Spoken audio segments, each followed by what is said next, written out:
Hello, welcome to Maktoob media. आज की video में हम एक केस स्टडी करने वाले हैं जो कि पश्चिम बंगाल विधानसभा चुनाव से रिलेटेड है। पश्चिम बंगाल में विधानसभा चुनाव जारी हैं, लेकिन चुनाव में रैलियों, भाषणों और अलग अलग जिस तरह के चीज़ें होती हैं उससे अलग इस बार पश्चिम बंगाल का चुनाव बहुत ज़्यादा तनाव ग्रस्त हो गया है। उसका एक सबसे बड़ा कारण है एसआईआर। एसआईआर देश के कई राज्यों में हुई, लेकिन पश्चिम बंगाल की एसआईआर को क्यों ये कहा जा रहा है कि बहुत अलग तरीके से वहाँ पर एसआईआर की प्रक्रिया को चुनाव आयोग आयोजित कर रहा है। कल दिल्ली में एक बहुत बड़ी प्रेस कॉन्फ्रेंस हुई, वहाँ पर भी कई तरह के सवाल उठाए गए। हम जिस केस स्टडी की बात कर रहे हैं उसकी तरफ मैं इशारा कर दूं, उसके बाद हम जिब्रान से इस बारे में बात करेंगे कि वो इस पर क्या कहना चाहते हैं। केस स्टडी जो हमारे पास है उसमें 3 मामले हमने पश्चिम बंगाल विधानसभा की विधानसभा पश्चिम बंगाल में एक विधानसभा है शमशेरगंज, वहाँ से हमने 3 मामले उठाए हैं जो कि तीनों ही सरकारी मुलाजिम हैं। जो जिन लोगों के बारे में हम बात करने वाले हैं वो तीनों सरकारी मुलाजिम हैं। उसमें से 2 बीएलओ रहे हैं और 1 रिटर्निंग ऑफिसर अभी भी है, और उनमें से 2 लोग अभी भी चुनाव की जो ड्यूटीज़ होती हैं उसमें शामिल हैं। क्या केस स्टडी है इसकी तरफ मैं इशारा कर देता हूँ। सबसे पहला मामला है पश्चिम बंगाल की शमशेरगंज विधानसभा के वार्ड नंबर 111 के अब्दुल करीम का। अब्दुल करीम के बारे में मैं आपको बताता चलूं कि उनका एक वीडियो हमारे पास है और वो उसमें क्या कह रहे हैं वो आपको आगे यहाँ पर सुनने को मिलेगा। पूरा डॉक्यूमेंट्स दिया था इलेक्शन कमीशन पे जो बताया गया 13 डॉक्यूमेंट्स, उसके अंदर 4-5 दिया था। हमारा खुद पासपोर्ट भी है, वो भी दिया था। Aadhaar card, PAN card, voter card, ये सब कुछ दिया था। एकेडमिक जो है ना हमारा माध्यमिक माध्यमिक का सर्टिफिकेट दिया था। उसके साथ पापा का 2002 का जो एसआईआर लिस्ट था वो दिया था। पापा का वोटर कार्ड, वोटर लिस्ट, आधार कार्ड, पैन कार्ड, ये सब दिया था। हाँ, डॉक्यूमेंट्स के वो बहुत सारे दिया था। तो दूसरा मामला उसी विधानसभा शमशेरगंज के एक दूसरे अलग वार्ड का है, जहां पर इमरान हुसैन एक सरकारी मुलाजिम है। इमरान हुसैन बीएलओ हैं और इसी चुनाव में उन्होंने कई लोगों के जो उनके जो फॉर्म्स हैं वो भरे, लोगों को के घर घर जाकर उनको फॉर्म दिए और सारी प्रक्रिया में वो शामिल थे। लेकिन जब आखिर में ड्राफ्ट लिस्ट आई तो उनका नाम उस लिस्ट से गायब था। मेरे पास पासपोर्ट है, माध्यमिक का सर्टिफिकेट है और बहुत डॉक्यूमेंट्स है, आधार कार्ड, पैन कार्ड और ग्रेजुएशन का सर्टिफिकेट। सब कुछ देने के बाद भी, वैलिड डॉक्यूमेंट्स देने के बाद भी मेरा नाम डिलीट कर दिया है। उनका कहना है कि वे काफ़ी तनाव में हैं और जो इलाके के लोग हैं उनसे पूछ रहे हैं कि आप हमारा भी नाम नहीं आया है। वो खुद बताते हैं कि उनके जो भाई हैं, फैमिली में 5 भाई हैं, उनका भी नाम लिस्ट में नहीं आया है। डॉक्यूमेंट्स दिखाने के बाद भी अब जो लोगों को डिलीट हो गया है, मैं भी जितना टेंशन में हूँ। हालांकि उनके माता पिता का नाम लिस्ट में है।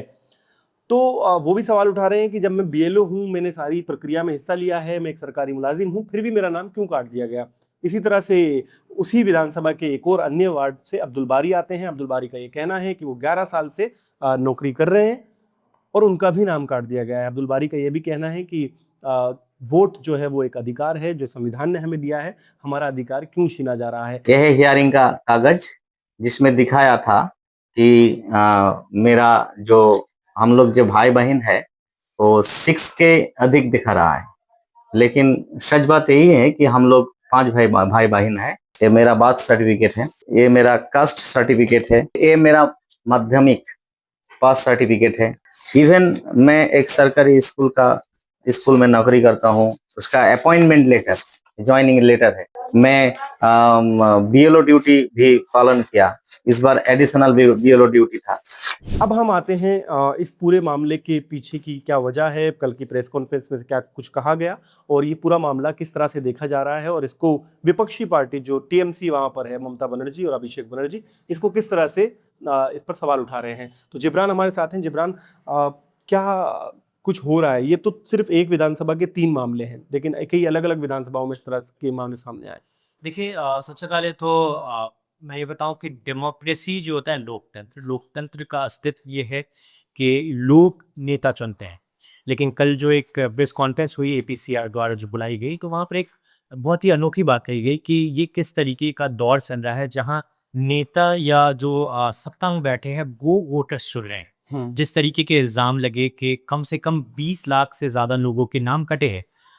इसमें प्रशांत भूषण ने उस दौरान वहाँ पे बताया कि कई सारे ऐसे कॉन्स्टिट्यूएंसी है जहाँ पर जो है प्रॉपर डॉक्यूमेंट्स हैं। पासपोर्ट है, क्या कहते हैं, पेंशन ले रहे हैं, माता-पिता के नाम गायब है जबकि बच्चों के नाम है। तो इस तरीके से बहुत ये कंट्रोवर्शियल है और कई क्वेश्चन्स उठते हैं, कई तरीके के सवालिया निशान खड़े होते हैं कि इस तरीके का कैसे हो सकता है कि अगर प्रॉपर डॉक्यूमेंट है, उसके बाद इस तरीके का कैसा माहौल बन सकता है? और जैसा अभी आपने जो केस स्टडीज़ में बताया बीएलओ को लेकर कि इतने बीएलओ की टेस्टिमनी या जो भी चीज़ें आई हैं। आपको अगर एक खबर याद हो जो लगातार एक दौर में जब बिहार इलेक्शन के दौरान हार की सामने आ रही थी, जहाँ पर एसआईआर को लेकर जो बीएलओ जिनके ऊपर ज़िम्मेदारियाँ थीं, कई खबर आई जहाँ पर ये दावा किया गया कि कथित तौर पर उन्होंने आत्महत्या कर लिया। इतना प्रेशर था, इतना ज़्यादा। ये खुद यहाँ पर एक अब्दुल करीम करके जो है वो खुद इस वीडियो में कह रहे हैं कि अब्दुल करीम नहीं है, वो इमरान हुसैन है। इमरान हुसैन कह रहे हैं कि मैं बहुत ज़्यादा तनाव में हूँ। लोग मुझसे पूछ रहे हैं आके तुम बीएलओ थे और हमारा नाम कहाँ है? वो कह रहे हैं कि मेरा खुद का नाम नहीं है। जी, बिल्कुल। जैसे प्रशांत भूषण कल कह भी रहे थे कि उन्होंने जो इस तरीके का जो इंटेंसिव रिव्यू अभी इस मर्तबा देखा, जो एसआईआर पे प्रक्रिया चल रही है, उन्होंने कहा कि इस तरीके की प्रक्रिया पहले कभी थी ही नहीं। उन्होंने बताया कि इलेक्शन कमीशन कई मर्तबा पहले ही ये दावा कर चुका है, ये बता चुका है कि कम से कम 6 महीने का समय लगता ही लगता है। लेकिन अभी जो हमने बिहार इलेक्शन में देखा, जो अभी हमने बंगाल इलेक्शन में देखा, वहाँ पे 3 से 4 महीने के अंदर में सारा एसआईआर की प्रक्रिया जो भी चीज़ें हैं वो चल रही है। तो ज़ाहिर-सी बात है अगर आप समय सीमा को कम करेंगे तो ज़ाहिर-सी बात है प्रेशर बढ़ेगा, तनाव बढ़ेगा। और उसके बाद अगर इस तरीके का रिज़ल्ट आ रहा है जहाँ पर लाखों लोगों के नाम काट दिए जा रहे हैं, तो ये एक एक बहुत ही प्रॉब्लमैटिक चीज़ है। इस पर लोगों को बात करने का, इस लोगों को इस पर विचार करने की ज़रूरत है कि ये ऐसा आखिर हो क्यों रहा है? जी। अब एक इंडियन एक्सप्रेस की रिपोर्ट के हवाले से ये लिखा गया है कि बहुत से लोग तो ऐसे हैं जिनको ये नहीं बताया गया है कि आपको लिस्ट से हटाए जाने का कारण क्या है, आपको क्यों हटाया गया है। जब मामला कोर्ट में गया तो कोर्ट ने कहा कि ट्रिब्यूनल इसको सुनेगा। बहुत से लोग नहीं जानते हैं कि ट्रिब्यूनल क्या है, कहाँ जाना होगा, किससे कौन सुनवाई करेगा। और सबसे बड़ी जो अहम बात है वो ये कि चुनाव सर पे है। वोटिंग बहुत जल्द होने वाली है, नॉमिनेशंस ख़त्म हो चुके हैं।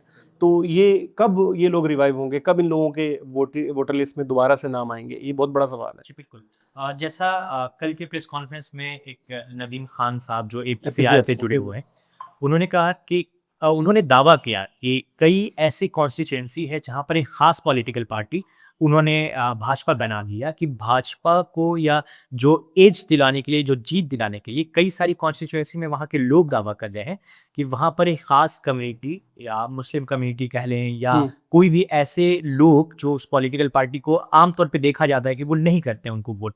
हालाँकि ऐसी सच्चाई होती नहीं है, लोकतंत्र में सब आज़ाद हैं, कोई किसी को वोट दे सकता है, कोई ऐसा नहीं होता कि किसी खास कम्युनिटी या कोई खास पार्टी है।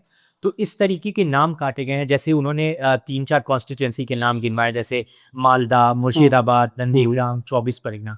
तो इस तरीके की चीज़ें वहाँ देखने को मिल रही हैं। और जैसा आपने बताया कि अभी नॉमिनेशन ख़त्म हो चुका है, अभी इलेक्शन के डेट्स, अभी इलेक्शन सर पर है, इलेक्शन होने को है, तो फिर उनका क्या होगा? बिल्कुल। जैसे बानो ज्योत्सना लहरी जो वहाँ पे प्रेस कॉन्फ्रेंस में थी, उन्होंने ये वाली बात कही कि कई लोग के जो नाम वोटर लिस्ट से कट गए तो उनको पासपोर्ट वेरिफिकेशन में या पासपोर्ट के लिए मसले आ रहे हैं, तो ऐसे आम जिंदगी में भी चीजें आएंगी, तो ये आगे चलकर और बड़ी और मुश्किल। सबसे बड़ी बात ये है कि वोट का जो राइट है, वोट का जो अधिकार है, वो बहुत बड़ा अधिकार है। आप ये कहते हैं कि लोकतंत्र के लिए चुनाव एक महाउत्सव की तरह है।